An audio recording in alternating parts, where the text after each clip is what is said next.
Desea la palabra. Bueno, me toca hablar de este tema, de la innovación en los trabajos con tensión.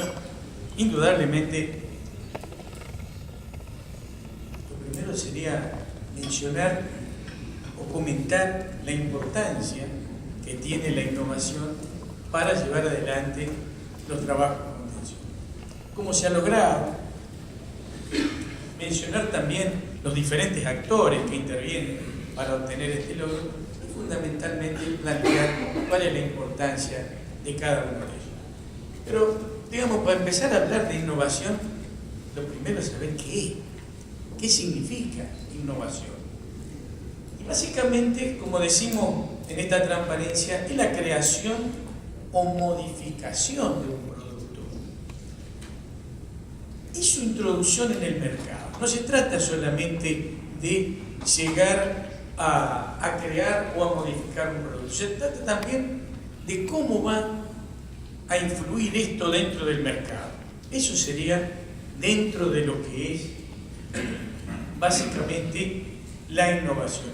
Entonces, tenemos que tener claro cómo influye esto dentro de una empresa.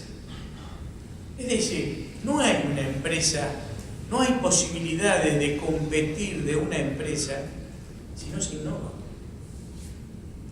Es decir, hoy no podemos seguir vendiendo todos los días lo mismo que vendíamos el día anterior. Necesariamente estamos obligados a tener que innovar. ¿Para qué? Para lograr, si queremos lograr un crecimiento económico, que obviamente es un objetivo de toda empresa. Y por otra parte, es imposible innovar si no investigamos. Pero además de investigar, nosotros tenemos que incentivar a los integrantes de cada organización. Si no los incentivamos, nadie investiga. Y esto es uno de los problemas que se da básicamente en la Argentina, donde se trata muchas veces de que las empresas lleven adelante determinados proyectos, trabajan, llevan adelante, pero pareciera ser que la innovación no es el punto crucial en las empresas. Sin embargo, y no se dan cuenta de que al no innovar, no logran competir. Eso es uno de los problemas fundamentales y clave que se están dando en la mayoría de las empresas en Argentina.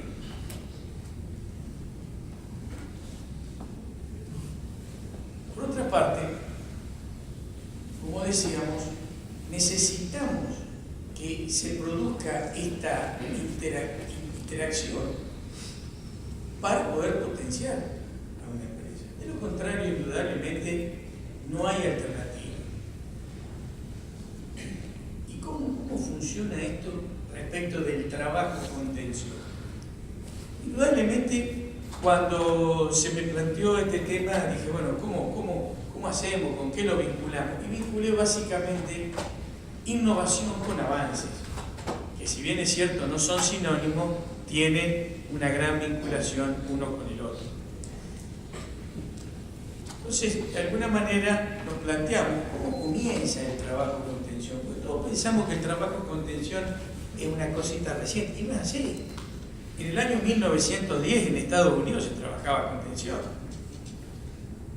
O sea, hace más de 100 años que se trabaja con tensión.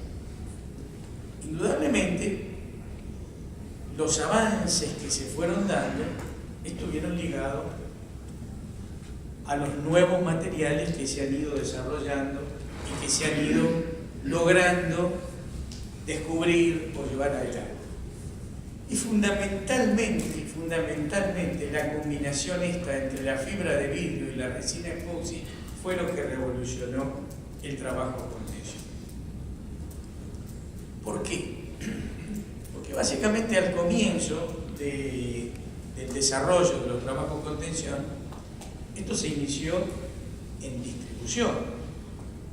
Los primeros trabajos fueron en 22 kV y se fueron incrementando, pero ojo, ya a mediados del siglo pasado se trabajaba en tensiones del orden de los 300 kV. O sea que no era, se fue avanzando. Y hoy trabajo en 750 kilovoltios rutinarios. Así que, indudablemente, el trabajo con tensión fue avanzando. Pero, ¿de qué manera? Entonces, insisto, comienza allá por el 1910 en Estados Unidos. Pequeñas intervenciones que hacían, sacaban objetos que estaban, sacaban nidos, sacaban objetos extraños de las líneas. ¿Y con qué lo hacían? Lo hacían con varas de madera seca barnizadas. Realmente esto era uno de los problemas, era uno de los inconvenientes para poder seguir avanzando con el trabajo con tensión. Pero fíjense, ya en la década del 40, como decía hace unos minutos, se trabajaba en 248 kilovoltios. Cambiaban cadenas de anclajes en 248 kilovoltios. Es decir, hay una gran diferencia, porque todo esto se daba en Estados Unidos. Básicamente, en el resto del mundo empieza 50 años más tarde, para hacer números rápidos. Y fundamentalmente, en uno de los países donde tuvo gran auge el trabajo con tensión fue en Francia. Pero claro, acá tenemos que pensar cómo estábamos nosotros, cómo estaba Latinoamérica respecto de estos avances que se daban en el resto del mundo. Y nosotros estábamos parecidos a lo que pasaba en Europa. Fíjense que en Argentina y Brasil comienza en la década del 60 y en Colombia en la década del 70. O sea que no estábamos demasiado mal, estábamos más o menos igual. También se comienza en líneas de media tensión y se extiende de ahí a tensiones más altas. Esto fue muy rápido en el caso de Argentina, esa evolución. ¿Cuál fue la traba que teníamos? Y la traba era esta, la herramienta que se usaba, la pértiga de madera. Porque indudablemente el método era un método a distancia, con esta vara aislante, con herramientas en los extremos se hacían los trabajos. Esta vara que fue la herramienta que dio el inicio a los trabajos con tensión, las pértigas. ¿Cuál es uno de los inconvenientes clave? El peso de estas pértigas. Estas pértigas pesaban mucho y a medida que queríamos trabajar a tensiones mayores, necesitábamos elementos más pesados. Entonces, indudablemente, esa era la traba, el problema que había. Pero claro, por eso decimos que el descubrimiento, básicamente, de esta, que no fue un descubrimiento, porque en realidad la resina epoxi comienza a desarrollarse en la década del 30. Pero no nos olvidemos que estábamos cerca de que se produjese una contienda mundial importante, la Segunda Guerra Mundial, y estos eran productos que se consideraban productos de uso militar. Y a partir de ahí no había posibilidad de su utilización.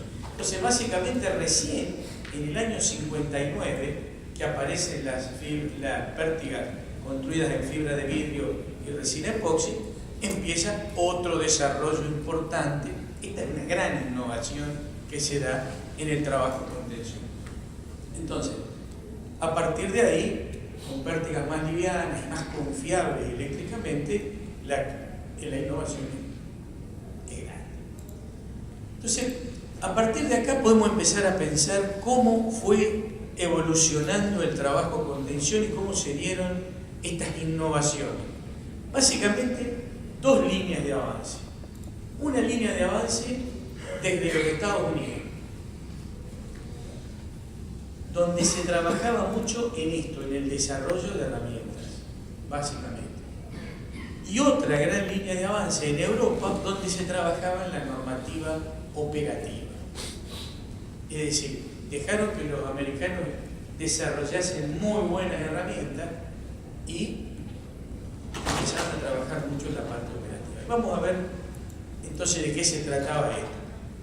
Es decir, si bien es cierto, como decíamos, el trabajo con tensión arranca en 1910 y se avanzó, pues como comentaba, en el año 50 cambiaban en tensiones de 300 kilovolts, pero no es menos cierto que hasta que no apareció las pértigas de fibra de vidrio y resina epoxi, las cosas, los avances fueron muy relativos. Ahora, básicamente lo que se hacía era esto: se limitaban el recambio de aisladores y fundamentalmente se operaba bajo tensión, pero no se interrumpía corriente. ¿Cuál es la segunda etapa desde mi humilde punto de vista?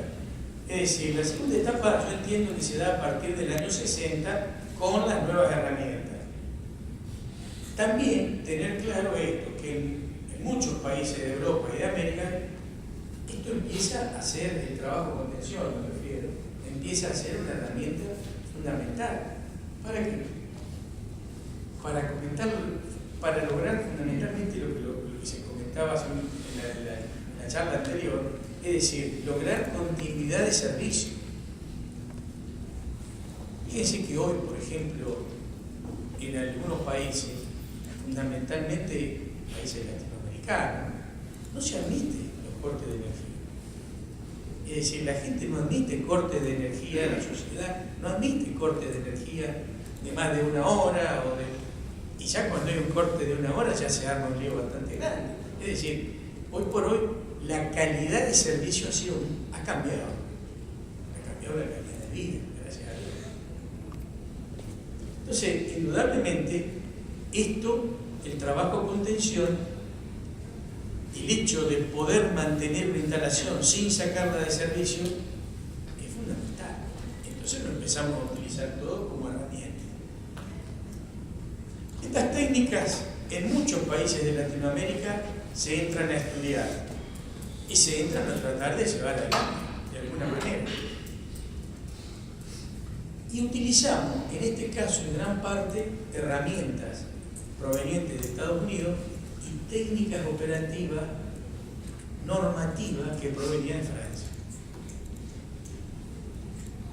Es decir, pero por otra parte, también en esto que yo he dado a llamar segunda etapa, se comienza a impulsar fabricantes locales para que desarrollen equipos de trabajo con tensión. En este sentido, hubo países que tuvieron excelentes resultados. Es decir, lograron fabricantes serios, fabricantes que llevaron adelante equipamiento de muy buena calidad. En otros casos, algunas experiencias fueron muy malas, como algunas de las que nos pasó en Argentina, y que en el año 71 dieron lugar a un accidente que paralizó en la Argentina prácticamente el trabajo con tensión casi por una década. No totalmente, pero por un fabricante que en realidad no fue serio en lo que fabricó. Básicamente, como decíamos en esta segunda etapa, se sigue trabajando en línea de alta tensión, pero los trabajos cada vez son más complejos. ¿Por qué? Porque ya se va avanzando, se trabajan con carros teleféricos o bien desde hidroelevadores aislados, que es otra de las innovaciones que se entran a producir a partir de la fibra de vidrio y la resina epoxi. Entonces, fundamentalmente a fines de la década del 70 y comienzo de los 70, estos hidroelevadores toman un auge y aquí empiezan a aplicarse las técnicas de trabajo a contacto en distribución, logrando tiempos muy inferiores en algunos trabajos que se hacían a distancia hasta ese momento. Es decir, otra importante avance, ¿no? También en esta segunda etapa yo digo que pasa a ser muy importante el tema de la incorporación para trabajar con tensión de las sogas. Ahora, claro, ya voy a hacer alguna aclaración más respecto de este tema, porque ahí las incorporamos a las sogas como para empezar a trabajar con tensión. Es decir, pero además se da otro avance importante. Ya trabajamos utilizando bypass, o sea, empezamos a eliminar puntos calientes, empezamos a poder hacer recambios de equipo. Todo esto se da en esta segunda etapa de avance. Y luego yo creo que la tercera etapa, a mi entender, se da con los trabajos en estaciones transformadoras. Cuando pasamos básicamente la etapa del trabajo en línea para entrar de lleno al trabajo en estaciones. En el caso de Argentina, esto se dio alrededor del año 2000, con trabajos muy elementales inicialmente, pero que crecieron muy rápido en muy poco tiempo. También en esta tercera etapa empezamos a ver las primeras experiencias con robots para ejecutar trabajos en contención. Y otro avance importante que se dio fue la incorporación de helicópteros para trabajar. O sea, fueron muchos los avances en este punto. Básicamente, para trabajar sobre hilos de guardia y sobre los conductores de helicópteros daban una solución muy grande. En el caso de las estaciones transformadoras se incorporaron equipos, por ejemplo, como los andamios aislados o las plumas para transformar en equipos aislados a las grúas no aisladas. Es decir, una etapa, como comento aquí, muy prolífica, que básicamente tuvo para mí un punto clave. Sacó al trabajo con contención de un método experimental y lo transformó en un método totalmente rutinario. Totalmente rutinario. Es decir, y además, seguro y económico. Se lograban economías muy grandes trabajando con tensión. Y por supuesto, era un método más seguro que trabajar sin tensión. Y en esto yo creo que es donde tenemos que poner mayor énfasis en esta tarea que estamos comentando. Y bueno, llegamos a la etapa de hoy. Entonces, aquí es donde nosotros